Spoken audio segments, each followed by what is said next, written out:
Savez-vous combien il faut rendre à Dieu comme dîme? Savez-vous où il faut l'apporter, ou même comment elle est utilisée? Eh bien, la raison la plus importante de rendre la dîme est celle-ci: ainsi tu apprendras à toujours craindre l'Éternel, ton Dieu. Deutéronome 14 verset 23. L'acte d'apporter la dîme ne doit pas être compris comme une contribution ni comme une donation.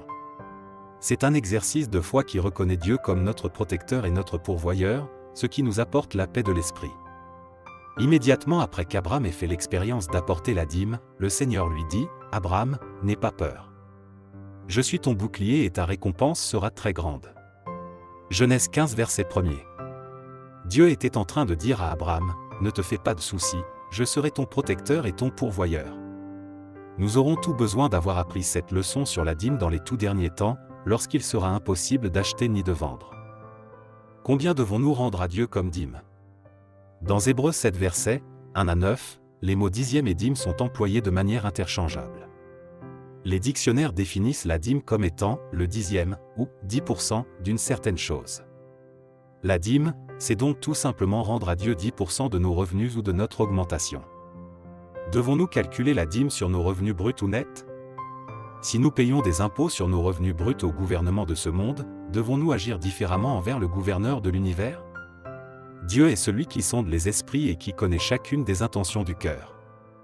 Une autre question concernant la dîme est: où faut-il l'apporter?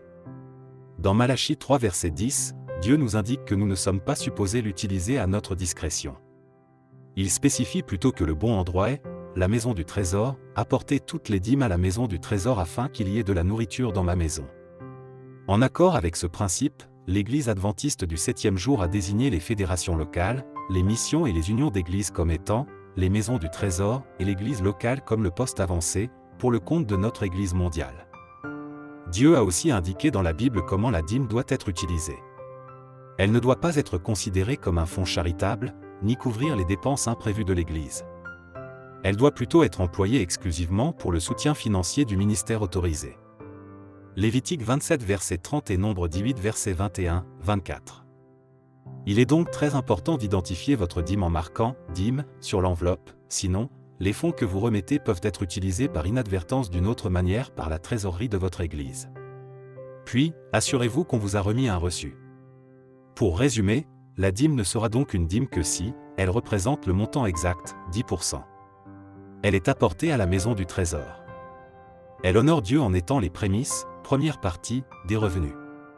Elle est utilisée dans le but exact, le soutien financier du ministère. Tandis que nous nous préparons aux événements des temps de la fin, étudions la Bible chaque jour et apprenons en plus sur le contrat de la dîme.